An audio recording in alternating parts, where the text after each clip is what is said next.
Okay, welcome everybody to the CPI and XCamp Goal Solutions workshop. And today we'll be joined by the ICPC World Finalist Xieting Chu to present the three solutions to the gold problems from this open contest.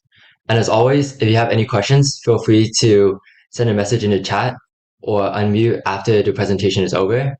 And yeah, without further ado, I'm just going to hand it off to Xieting Chu to start off the solutions for problem one.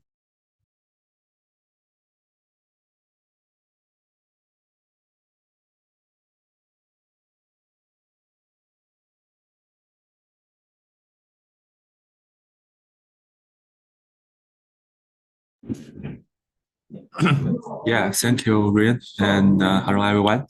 I'm Xieting Chu, and today I will give you our uh, solution report on the USACO Gold. And so first is the problem one, and the problem one give you two 0, 1 strings S and T of length n, and give an integer k.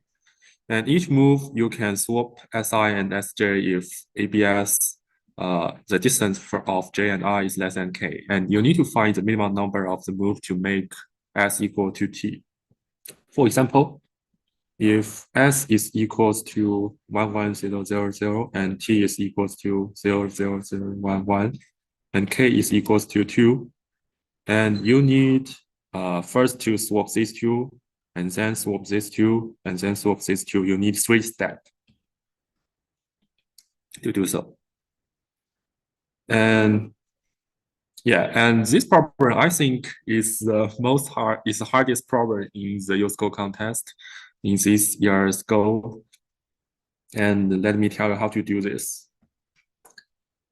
The first things we need to notice, observation one, is that if we denote sum I to means the number of ones in S1 to I minus the number of ones in T1 to I. And if we denote sum to mean this, then we can, if at some positions I,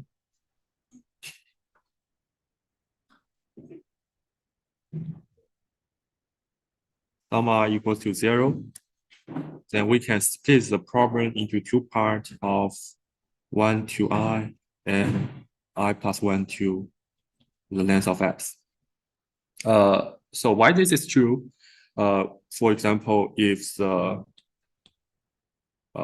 string of s is equals to 0, 0, 1, 1, 1, 0, 0, and t is equals to 1, 1, 0, 0, 0, 1, and we found out that at these positions, the sum I is equals to 0. And we will know that no swap will across these splitting positions. Because if we move some 1 to the right and we move some 1 to the left, and we will find out that it is not better than we move this one to go this way and to this places, and move this one to this place, to this one. So every time we find some positions that sum I is equals to 0, we can split the problem into two parts. So what is the benefit of these things, this observation? What is the benefit of this splitting? We will find out after we do this, then in each sub-problem, the one in S will always at the same position of the corresponding one in T. So for example, in this part, one in S is always at the right of the one in T. And in this part, one in S is always at the left of the one in T. Yeah. And also, you know that the swap operation is swappable, is invertible. So so these two conditions, they are in fact the same conditions. And we can only think of one in S that is at the left of one in T.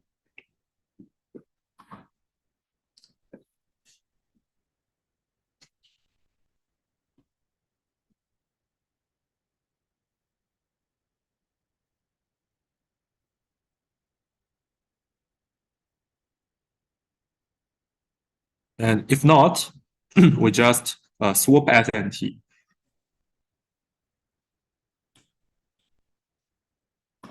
Okay. And then comes to a very magical operations. So step 2 is somehow magic, but is reasonable. Is that we can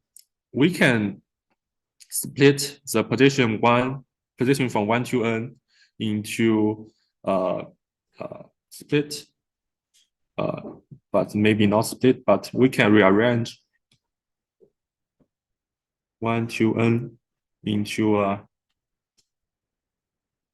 k times n over k grid.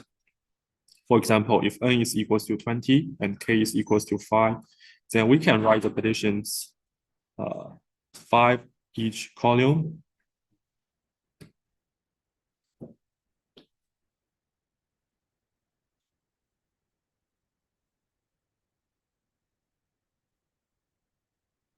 Yeah.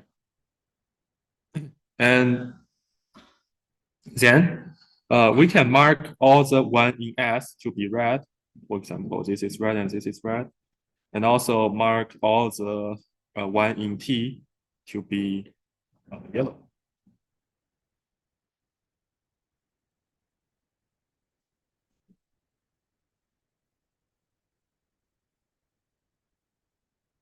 Okay. After this rearrangement, what can we notice? For each one, if we want to, for each one in red, if we want to swap it, then we, as we talked about before, now we only think of 1 in S is at the left of 1 in T. So this means that each 1 in S will only be swapped to the right of it, or the number bigger of it, position bigger of it. So it can only be swapped to these positions. For example, if for this 13. And if we swap the 1 in red to the right upper corner, then what is the cost?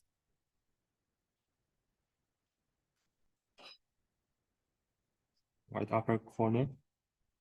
Then the cost should be the difference of their positions in x-axis, if we call this x-axis and call this y-axis.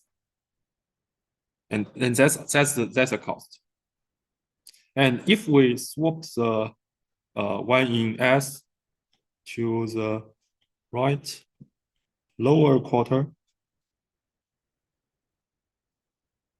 then what is the cost? The cost is the difference in x-axis plus 1, right? You can check it. And what's the benefit of this? We'll find out that now we take the sum of all the 1 in S x-axis, not, it is delta x. All the delta x, this is the first part, and then plus the number of the match of red and yellow, that is from left to the this type of the matching.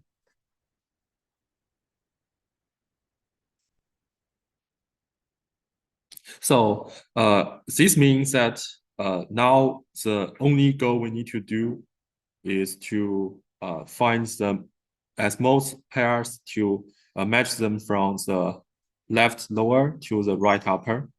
Because if we do so, then we can reduce the cost by 1.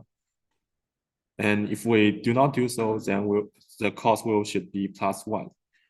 And the delta x, this part is unavoidable. So this is always here, and we only need to maximize the number of matching of this type. And this can be solved in very easy greedy solutions.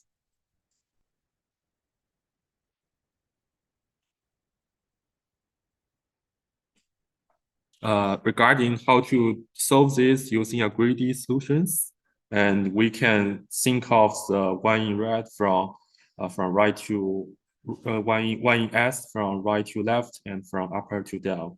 And every time we choose most close yellow or most close one in T from in the y-axis and match them. And if not, then we have to choose the lowest yellow. And this is just a detailed work. That's the problem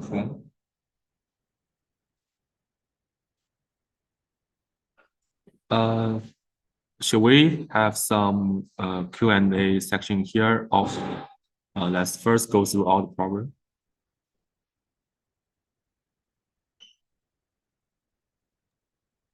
Yeah, because I don't have any question from the YouTube live, or if some participants in Zoom, welcome to unmute yourself, because we have not so many people. And Xiting can answer some question if you have any in the problem one.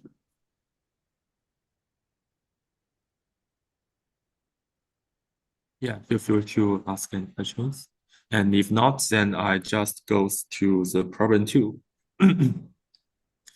And problem 2, I think, is the easiest problem in this context. And this problem give you n intervals Li and Ri, and n integers Ki. And it's has limitation that Ki is less than or equals to I minus Li plus 1. And Ki is greater than 1, I think. And for each I, you need to compute the number of j not equals to I, such that the interval j and interval I overlap with length at least ki.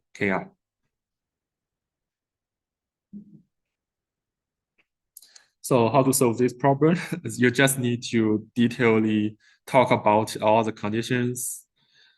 And there are many ways to talk about each conditions, but here I just introduce one. That is, for each interval L, R, and it has a limitation of k.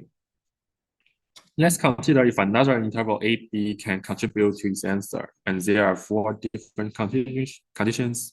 And the first condition is that if A is at the left of the interval and B is at the right of the interval, then this means that LR is totally included in AB. So this times AB always contribute to the answer. And the second case is A is less than L and B is in the interval.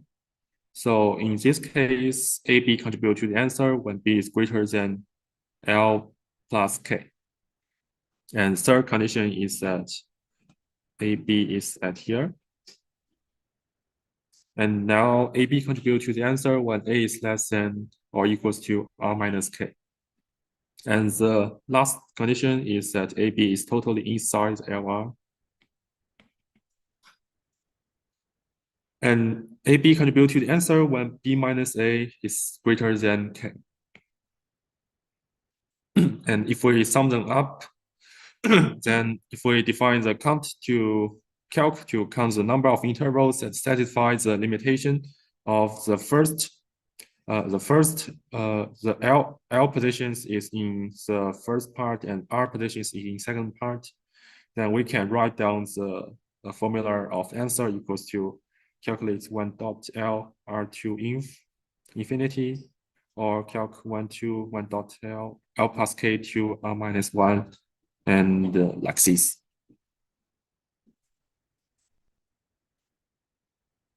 Okay, and there are 2 problems remain. The first problem is how to implement calc, and the second problem is how to calculate part 4. So first, how to implement calc.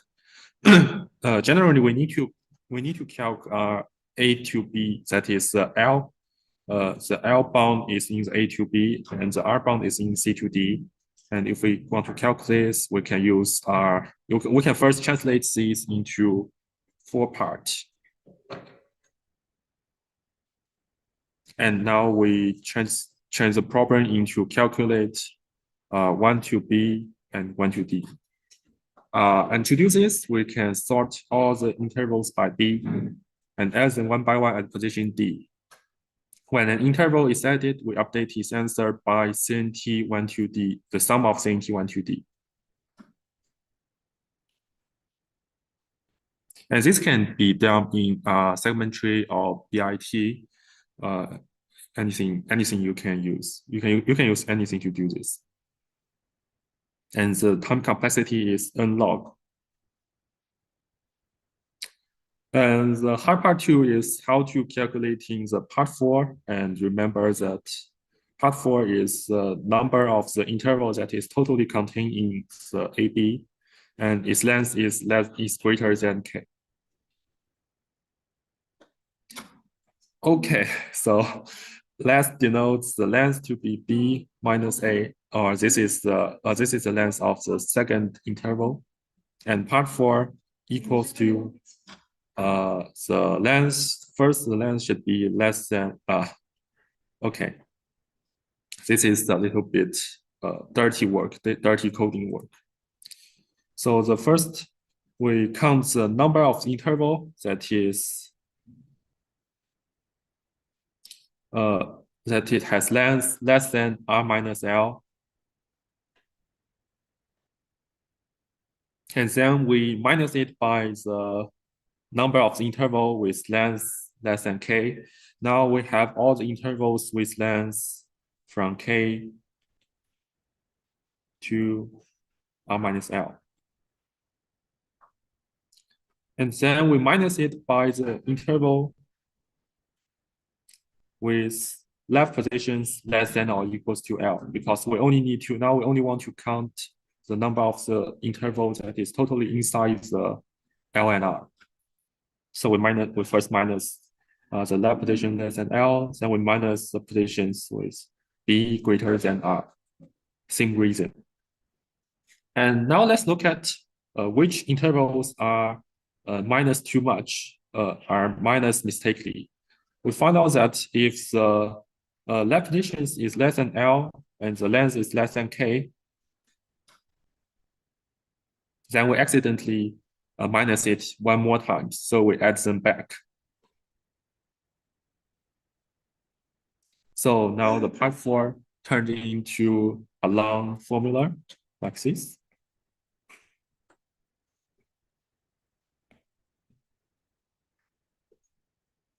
And each CNT problem is the same as to calculate each CNT is the same as to calculate our things like here. If we review B and length to be the two things that first have a bound and the second has another bound. They are the same. And then the total time complexity remains n log. And also, if you are familiar with the data structures, you can brute forcefully doing this calculation. Brute forcefully calculate this in n log square solutions using the maybe tree with tree, maybe the 2-dimension segment tree. But they are slow and also hard to implement. So I think the best solution to pass this problem is still detailedly talking about all the conditions.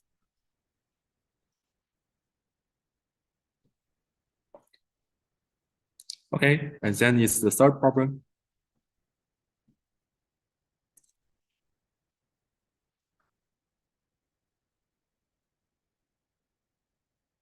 So in this problem, you are given 2 array of length n. The first array is A. The second array is B.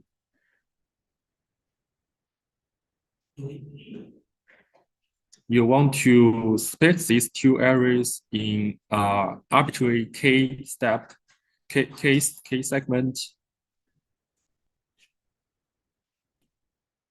For example, if K is equal to 3, then you can split the 2 arrays each in K part, and each part should be non-empty, and every element belongs to exactly one sub-array. And you need to let AI the number of the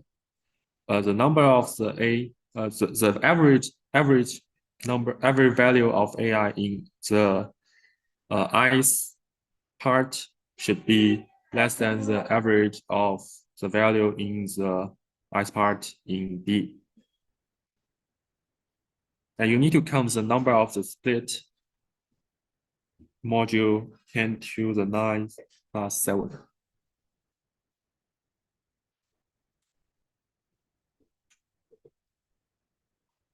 And the n is less than 500.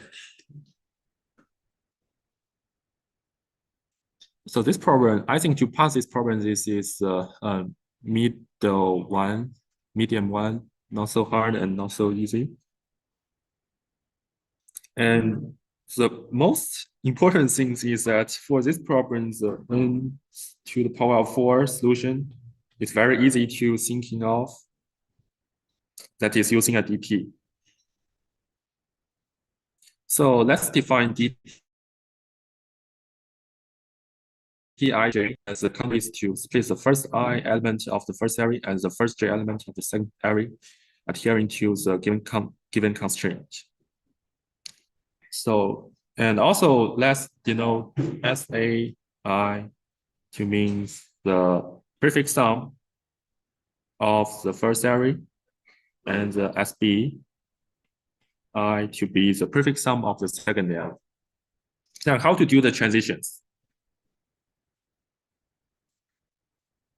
For dpij, first we should iterate for I prime is less than I, and iterate for j prime is less than j. And it can translate from dpi prime j prime with the condition that sa I minus sa I prime over I minus I prime is less than or equals to SBI minus SBI, sorry, J minus SJ, J prime over J minus J prime.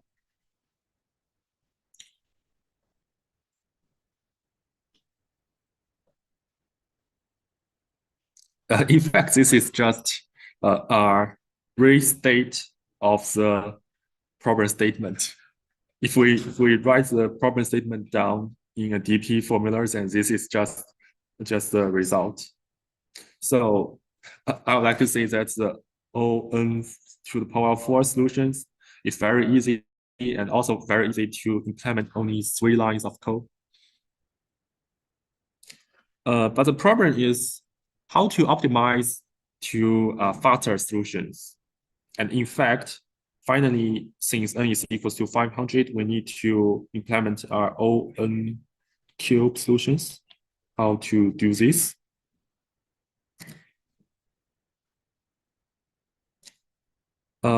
We can think that after we decide an I, after we fix an I,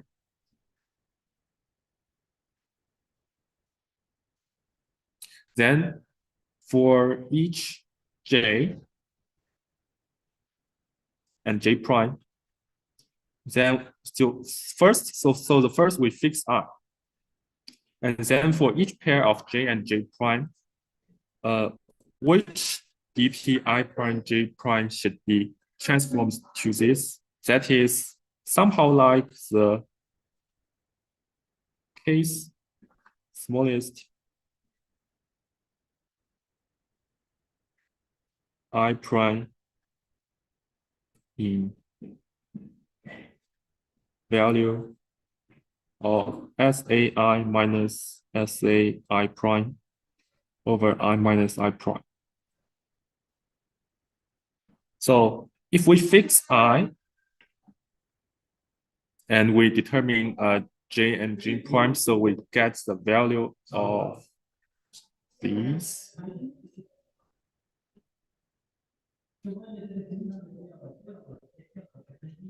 And then we only need to sum up for the I prime that the SAI minus SAI prime over I minus I prime that is less than this value.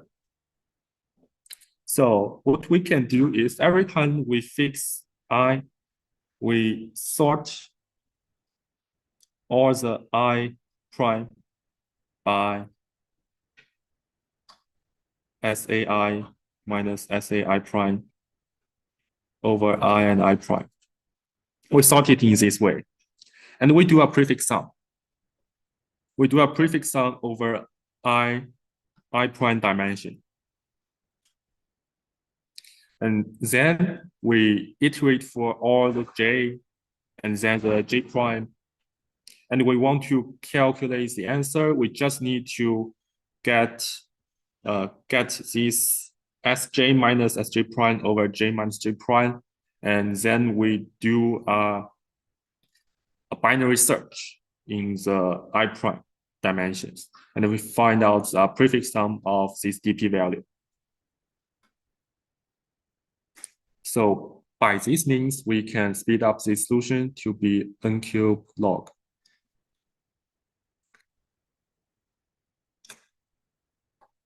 But and then how to speed up these solutions into the ON, into our n cubed solutions? We'll find out that if we pretty sort the J, and for each J, if we sort the J prime by the value of SBJ minus SBJ prime over J minus J prime, then we only need to do 2 pointers to find the corresponding positions and no need to do the binary search.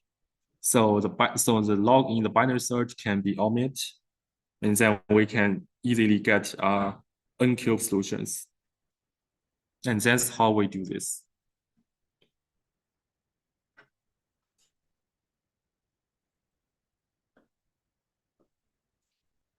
Okay, I think I have finished the short sharing about the problem.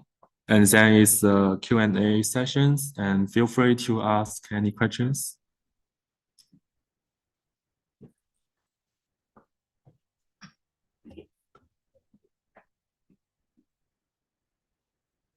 If there are no problem now, and while you are thinking of problems, I can talk something about this year's USACO gold problems. And the first thing I want to say is that the problems are getting harder and harder.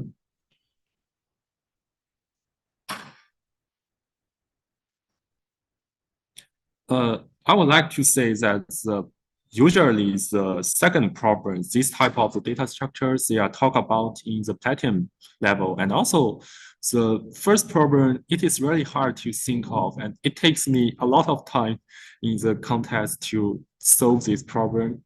I think this is not that easy.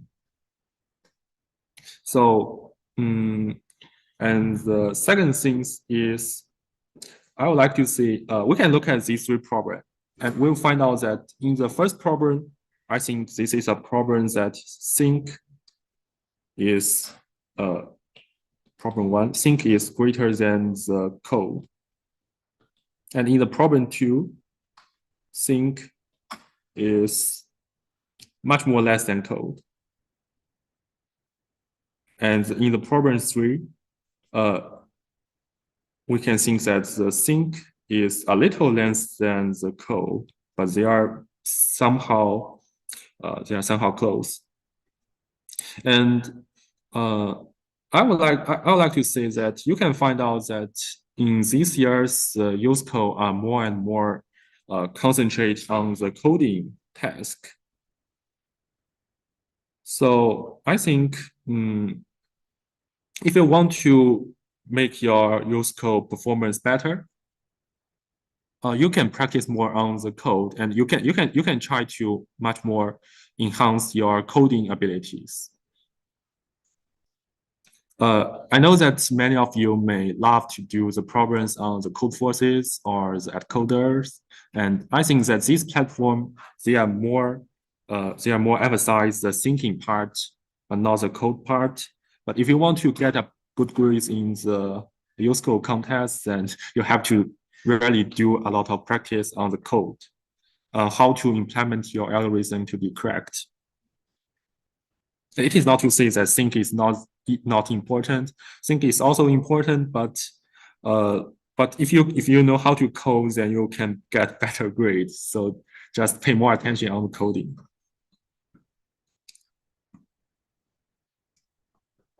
Okay, so any questions?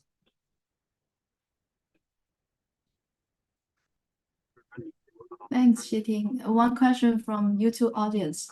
Why I think the problem 2 is the hardest one. How can I improve? Okay. So if you think problem 2 is the hardest, I think somehow maybe it's because the difference of Chinese competitors and American competitors. Maybe because I talk about some of my Chinese friends of this contest, and we think that the problem 2 is easy because maybe data structures are more are talked about more in Chinese. So anyway, so if you want to improve your solving abilities in the problem 2, then yeah, still this. So I think generally the coding abilities is the thing that you need to practice. Now here the coding abilities is not to say I know the algorithms, but how to code this, how to implement this in a quick way. It is not, coding is not only these things, but coding is also how to find out a way to adjust these very long detailed talking.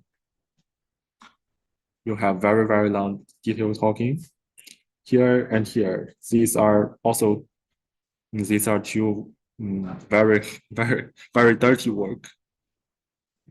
And you will see that the only things you need to know is how to calculate these. And if you ask me, I would say like that this is a very classic. This is a rather classic technique in the segment tree.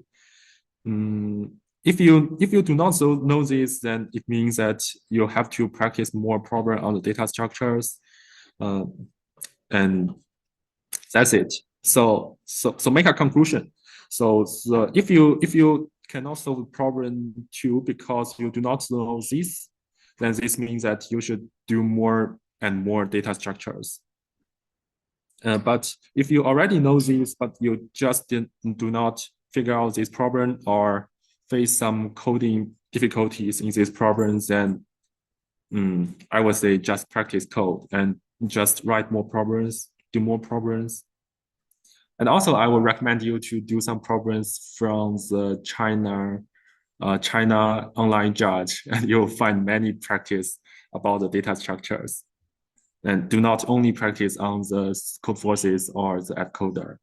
These two platforms are stress.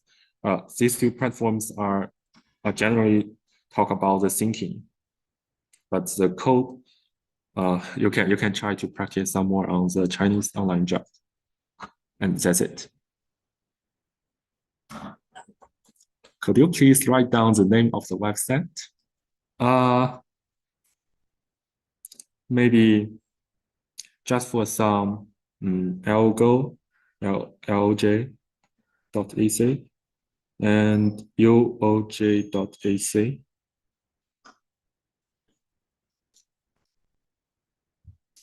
Or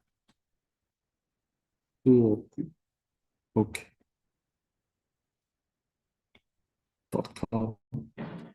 You can try to find something in these 3 websites.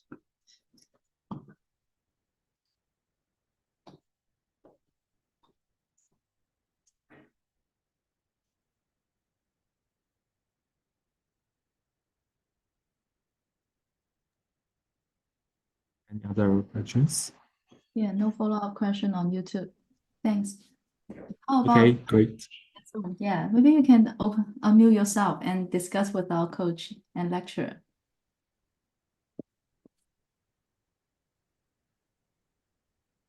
Uh, Let's wait for I'm now. sorry. Okay. Yeah, we can ask the student, yeah, to participate, to unmute themselves and have a direct discussion. Yeah. Feel free to do so.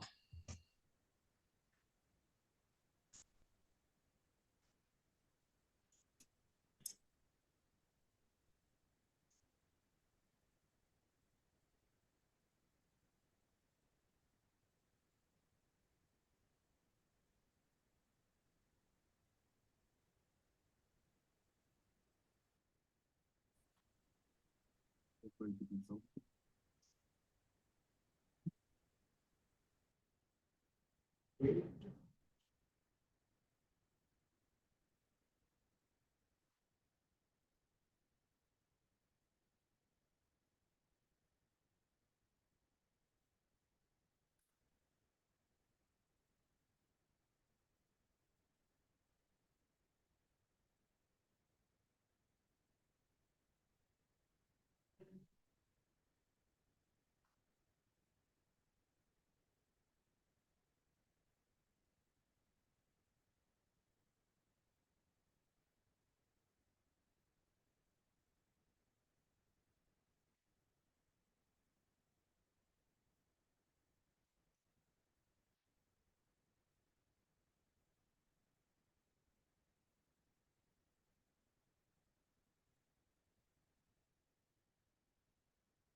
Sitting, follow-up question from the same audience.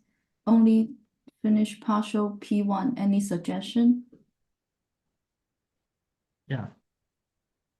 Mm.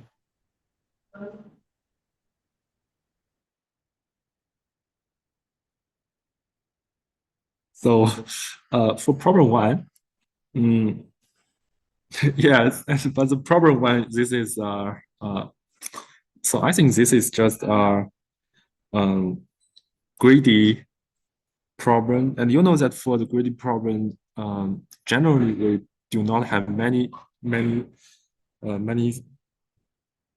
formula to solve these problems, and it is hardly depend on your insight, whether you can think of a better way to reformulate the problem. For example, whether you can think of how to rearrange the 1 to n into k times n over k grid. So this sometimes need experience and sometimes need just insight. Mm. So I think that mm, I think that for me, my suggestion to you is that while in the context face this type of the problem and this type of the greedy problem, and you do not know how to solve this in your first glance, then just throw this problem. Throw a greedy problem if cannot solve at once. And only come back to it when you solve the other when you have finished the other problem. Because the greedy problem, you really do not know when can you solve it if you cannot solve it at once. These problems are highly depend on your insight.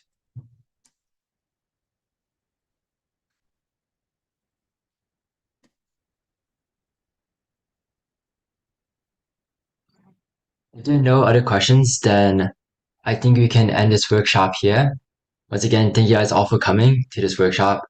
And we'll be starting Bronson Silver Solutions at 6 p.m. So we can take about a 15-minute break before we start the solutions. Yeah. Thank you guys. Yeah, thanks for listening and see you. Yeah. And Ryan, maybe we can share the USACO report to all the audience. Oh yeah, sure. Yeah, let me pull it up on my side.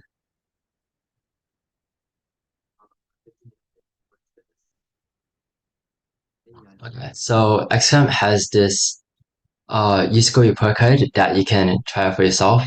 If you go to xcam.org, you can go to the USACO report and you can create your own report card for your scores this season. So yeah, let's see. Right here, USACO report. You can go ahead and fill this out and you can get a report on your performance. And then also, SCamp is generously offering a $100 off coupon code for all students coming to this workshop. So at checkout, you can use the code CPI100 to get $100 off the courses that XCamp offers. Okay, yeah, I think that's about it.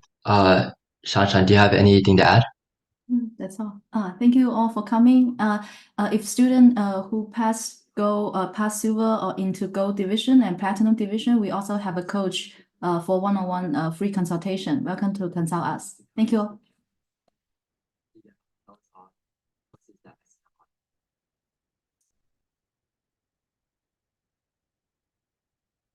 Thank you.